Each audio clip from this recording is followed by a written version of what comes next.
Hello and welcome to FPL Mate, your best mate for fantasy Premier League content for the 2020-21 season. My name is Dan and today I've got for you a Gameweek 37 buy, sell, keep, avoid video. Yes, I know it's on Sunday. We've got a Tuesday deadline, which means having to shift the video schedule around a little bit just to keep up and make sure we've got plenty of videos for every single game week, including this one. So yes, because of that Tuesday deadline, buy, sell, keep, avoid video is going to be today, right now, right here, right where you are right now. So if you do enjoy this, please do leave a like. Really do appreciate that. And of course, subscribe if you're new around here as well. But for our penultimate buy, sell, keep, avoid video of the season, we of course are sponsored by OneFootball. Now, for those of you who don't know what OneFootball is, it's a great app/website for all things football. I personally use the OneFootball mobile app to check up on lineups, on scores, who's playing, who's scoring goals, what are the stats like in the games. I think this app is going to be really useful for those of you who are going to be watching the Euros in the summer, because obviously you don't want to watch every single match, but you want to see what's going on. Maybe if you're playing Euro Fantasy as well, it could be really, really handy to check out all the scores and stuff. So definitely do recommend it for that. So do go check it out. It's completely free and it helps support the channel as well. So very quickly, buys a players you probably don't have but should consider bringing in, sells a players you probably have and should consider removing, heaps of players you probably have and should keep them, avoid players you probably don't have and should avoid as well. That was not as clean as it usually is, but I think we've all heard it enough times by now this season, other than you who are perhaps new. But that's the rules of the season. I'm kind of recording this video before the West Brom versus Liverpool game and before the Everton versus Sheffield United game, so apologies if anything changes between me recording this video and after those games. Hopefully most of the stuff in this video is going to be pretty much relevant as it ever was, so that's absolutely fine. Hopefully there's no fresh injuries or anything like that, but although I do know that Jota has been injured, so we will be talking a little bit about that.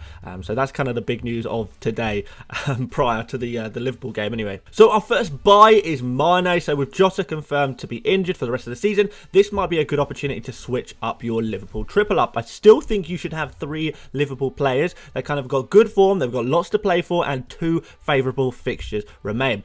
Burnley in particular, they've been conceding so many goals recently, so get Salah, get Trent, and then we need one more. Who do we go for? Why not have a look at Sadio Mane? Now, I know this hasn't been his best season ever, but his recent form isn't actually too bad, and he is picking up points as well. So in his last 5 appearances, he's had 10 shots, all of those in the box, 4 big chances, that's pretty decent, 7 key passes, 3 big chances created as well, so again, quite nice there for 5 games played. One of them was off the bench as well, so 2.05 expected goals, 1.79 expected assists. That's not bad, considering his limited minutes. So he's kind of returned in his last 5 starts. There's the last 5 starts for Liverpool. He has returned in 4 out of those 5 games. So 2 assists and 2 goals. It could be even more by the time we watch this video. Quite a nice victory against West Brom. You never know. Mane could get a goal contribution there as well. Fair enough. He hasn't been nailed on and he has been benched a few times recently as well, which has kind of limited his points output a little bit. But that's not going to happen now. That's all going to change. Now that Jota, his direct rival for his position, is injured, Mane, I'm certain, is going to start the remaining 2 games. And that's going to make a huge positive impact on his already decent points returns. And I think this guaranteed game time, high motivation, favourable fixtures, they're all going to be a great opportunity for Mane. Now, Salah is still the better option, obviously. But if you can grab Mane as well, you pretty much have all Liverpool goals covered, which would be really, really nice to do. And there really could be a few goals in the remaining fixtures as well. So my next buy is Joe Willock. He's now scored 5 goals in his last 5 appearances. That's absolutely insane. These 5 games as well were against Spurs, West Ham, Liverpool, Leicester and Man City. During these 5 games, he played an average of just 43 minutes. He costs just 4.7 million. He's kind of owned by 0.6% of FPL managers.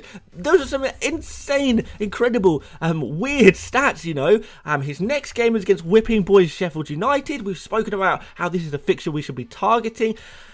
Why not continue to do that in the last few games? Only a couple of games that Sheffield United have left. So Newcastle are one of the 2. So maybe go for a Newcastle player, and why not Willock, considering how well he's done recently.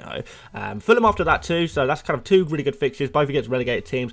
If it was for a long term, you perhaps wouldn't want to go for a Newcastle player. But for a 2-week punt, I guess, if you're feeling crazy, I don't see why you wouldn't want to go for a Newcastle player. You kind of got Alan Saint-Maximin. fan, you've got Joelinton if you're feeling really, really crazy. But in terms of bang for your buck per minute played, I think Willock is just got to be the one, hasn't it? And if he can start these last 2 games, and he started his previous 2 fixtures, so that's kind of a good sign, then I think we're looking good. In his last 5 appearances, despite limited minutes, he has managed 9 shots, all in the box, 4 big chances, 2.53 expected goals, and of course, as we know, 5 goals. So no player for Newcastle is getting more high-quality shooting chances. Willock has been given a lot of license to get forward and get in the box. And if you're looking for a cheaper midfielder, then why not give Willock a go? On to some sells. We're going to start you off with Zaha. He's a wonderful player, but he is inconsistent at the best of times, and his final 2 fixtures aren't really great, and you wouldn't exactly describe Zaha as a man in form either. So lots of people bought in Zaha for that double game week, which unfortunately didn't work out. He's done okay.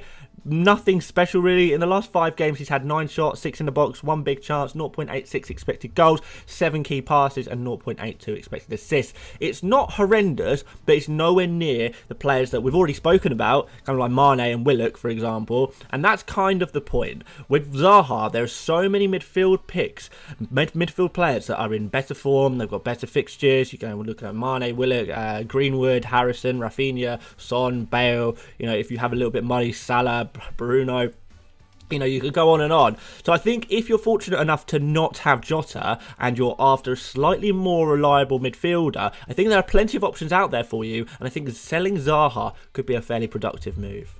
My next sell is Target. Now, Aston Villa's defence has not been good for a while. I think conceding 3 goals against Crystal Palace was a big red flag. Martinez, obviously, he's been great in goal. But aside from that, I would be selling your Villa defenders, especially with games against Spurs and Chelsea left to play. I think that arguably, Villa could actually be a team worth targeting. That pun was absolutely intended. So maybe we should actually be targeting a target with your attackers. So actually targeting Aston Villa as a team. In terms of where Villa rank among the other defences in the league, it's not looking so great after the last 5 game weeks. So they kind of conceded 1.83 goals per game, which is the 4th worst in the league. Around 16 shots conceded per game. That's 5th worst in the league. Shots on target, you know, set pieces, they're conceding a lot of those too. They all rank in the top half of the worst defences, I guess. So overall, it's kind of not looking great. So Target is obviously the most popular Villa defender. He's only had 1 shot in 5 game weeks. He's had a few key passes, to be fair, but hasn't really created any significant chances. So if you're really just looking for clean sheet points, and then you probably would be with a player like Target because his attacking threat, he's never really been particularly good this season. Going for a Villa defender is probably not what you want to do, and I just don't see how Target is going to pick up any more returns. I can't see him getting a clean sheet in the next 2 games. I can't see him getting an attacking return in the next 2 games. So I just can't see any point really coming other than, you know, your 2 points per play, and he might even get 1 point per play if Villa concede a couple of goals, and that looks possible as well. So overall, it's just a no-go, I think. So you've got to sell your Targets, you've got to sell your Constants, they got to go.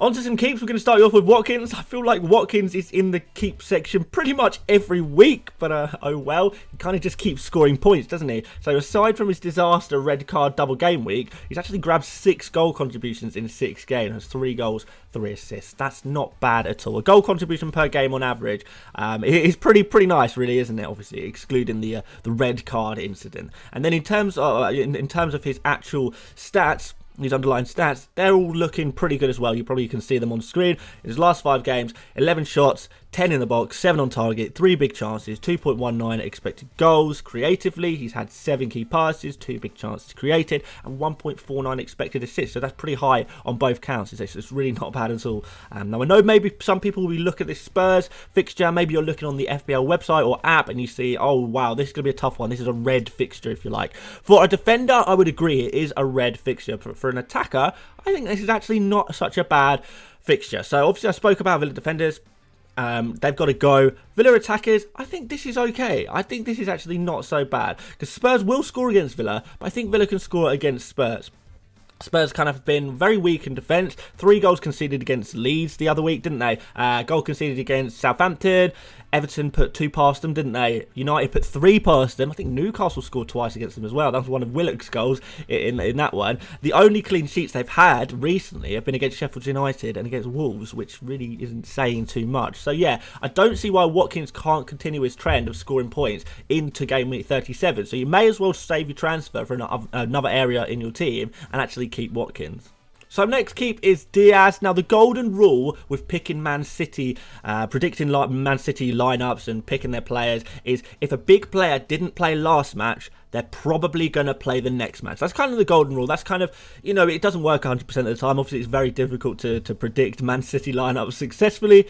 But if your big player doesn't play last match, they're probably going to play next match. If a player gets rotated out of the Man City team, then the first thing we want to do, obviously, is blame Pep, the bald fraud, for ruining our game weeks. That's what happens if your player gets left on the bench. There's kind of nothing new here. We blame Pep, right? But the next thing you must not do is transfer out that Man City player in a fit of rage. Don't knee-jerk the player out kind of thing. Because the fact that they've been dropped for 1 week is very bad news for you at the time, but it's actually a positive thing for the future. So constant heavy rotation means that if a player's out, they're due to come back in. So looking at the City team that played Newcastle, we can kind of predict that Mahrez, Stones, Foden, maybe Aguero, but most importantly Diaz, because Diaz is the most popular Man City player that people own, we can predict that those guys, having missed out on minutes last game, will all play against Brighton. Brighton, of course, not particularly known for their attacking prowess, missing more pay through suspension, though I'm not sure if that's a good or a bad thing. And, you know,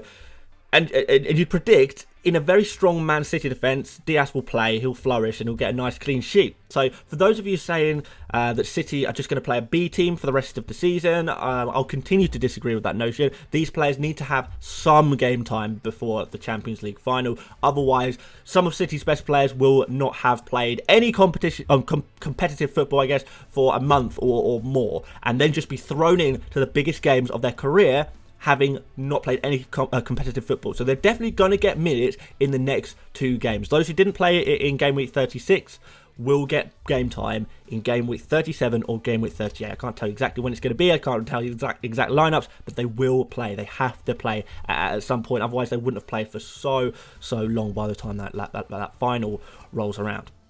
You know, there's only 2 games left for them to have a little bit of involvement. So every time a City player misses a game, that increases their chances of playing the following game. But there are 2 sides to this coin. So for avoids, we've got Ferran Torres. It kind of come as no surprise to anyone that Ferran Torres is the most popular transfer in this game week. He scored a hat-trick in Game Week 36 versus Newcastle. He started 3 Premier League games in a row now. He's only 6.9 million. Surely these are must-buy, surely. But no.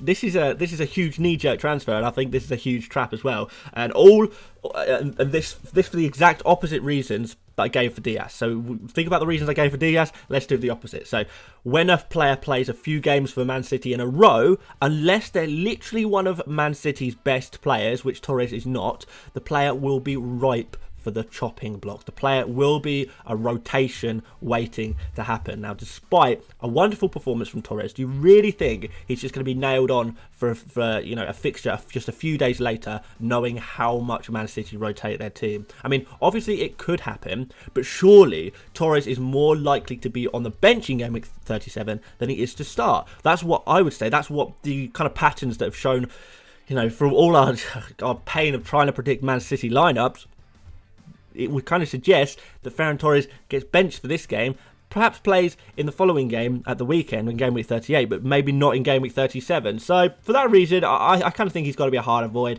Far too risky, rotation waiting to happen, not even a proven FPL asset, not even a first choice City player at this point. So he's got to be avoided. And let's finish you off with the avoid of Cavani. Again, this feels like a risky one. I like the upside here, though, at the very least. If Cavani starts against Fulham, obviously that could be pretty nice. But will he start? I don't know. What I can tell you is that there's no way he plays both in Game Week 37 and Game Week 38. Cavani does not play twice in a week, ever. But then, to add to something I kind of spoke about last week, and that's kind of the thing of United liking to bleed some young players in the final few games of the season. I think I spoke about it in reference to Rashford last game week, and that there is going to be a little bit of rotation in these final few games, as Man United just love to play their young players at the end of the season. They do it every year. Once their league position is secured, they like to see what the young guys can do. Usually it's attacking players too, so we kind of expect this last couple of games, we're going to see some Amad Diallo, Elanga, Shoretire, they're going to all get a few minutes. So that means Greenwood, or you would maybe say Greenwood, because he's an attacking player, maybe gets rotated, but I do think that Greenwood, out of all of the attacking players, is actually the most safe, because him getting minutes is kind of important for his development. So now we're kind of looking at Rashford. He's becoming a rotation risk. We kind of look at Cavani, who's already a rotation risk. He's now going to be an even more of a rotation risk than he already was. So kind of best case scenario, you're bringing in a player who might play one game and certainly won't play the full 90 minutes. Worst case scenario, he doesn't play at all, or he only gets a few like sub minutes at the end of one of the games. So as tempting as it is, when you look at the player and you kind of look at the fixtures as well, although, yes, of course, technically it's possible that Cavani turns out to be a great one-week punt, I just don't think it's worth the risk when you can go for a Bamford, an Antonio, DCL. I mean, I think I'd even consider like Firmino over Cavani, I think, just because of that guaranteed play time, more to play for, and less rotation risk. You know, so many reasons. So there you go. Avoid Cavani, and let's do a quick summary. So if you have Jota, replace him because he won't play again this season. If you can manage the money to upgrade him to Mane, then I think that's fantastic. If not, I think Willock looks genuinely a great shout. Maybe Rafinha is a pretty obvious shout, I guess, too. Just don't go for Ferran Torres because there's an incredibly high chance that he gets rotated in Gameweek 37. Also, sell your Villa defence, keep your Villa attack, and don't forget, the weird deadline is going to be on Tuesday, so make sure you don't forget about the slightly different to usual deadline time for your transfers on Tuesday. Thank you for watching. If you did enjoy this video, please do leave a like, please do subscribe if you're new around here, and leave a comment telling me who you are buying, you're selling, you're keeping, and avoiding in your team. And maybe if you've got a few more Jota replacement suggestions, I'd love to hear what you've got for me, guys. I really am interested. But of course, aside from that, check out OneFootball, follow me on Twitter, links in the description for all that jazz, and I will see you tomorrow, guys, for a team selection video, and have a look at some of my scores for game week 36. Not looking forward to that bit, but we move, guys, we move. I will see you tomorrow on tomorrow's video, and I'll see you later, mates. Bye bye.